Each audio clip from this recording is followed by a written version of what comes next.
Hello everyone, welcome to my new blog. চলে আসলাম ছোট্ট একটা মিনি ব্লগ নিয়ে। তো দেখতেই পাচ্ছ আমার হাতে ছোট একটা গিফট আছে। এই গিফটটা আমি দিতে যাব আমার শ্বশুরমশাইকে।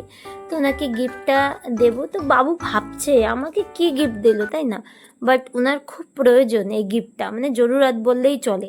তো অনেক দিন ধরে আর কি ভাবছিলাম বাবুর একটা যে জিনিসটা দরকার সেটা আমাদের আনা দরকারই।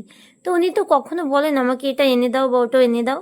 তা উনি কখনো মানে যদি শুনে আনা হয় তা বলবে কি না আমার ওটা লাগবে না, কিন্তু আমাদের দরকার হলো কি না বাবুর এটা খুব প্রয়োজন। তো যার জন্য আর কি আমরা বাবুর জন্য ছোট একটা গিফট নিয়ে আসলাম।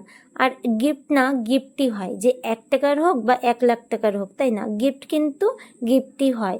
যদি ভালোবেসে যদি তুমি 1 টাকার জিনিসও দাও না, সেই মানুষটার মুখের যে এক্সপিরিয়েন্সটা থাকে না সেটা দেখার মতোই থাকে, তাই না? অনেক মানুষ মানে দাম হিসাবে জিনিসের মূল্যটা করে, বাট আমি ওরকম একদমই করি না। তো আমার খুবই ভালো লাগে, মানে কেউকে কিছু দিলে সে যদি ভীষণ খুশি হয় সেটা তখন পয়সার হিসাবে করলে আর কি হয় না। আমি এই জিনিসগুলো অনেক দেখেছি, অনেক মানুষের অনেক ধরনের মানে সোচ থাকে যে এটা শায়দ লাখ টাকার হলে আমি ভীষণ খুশি হতাম, কিন্তু না।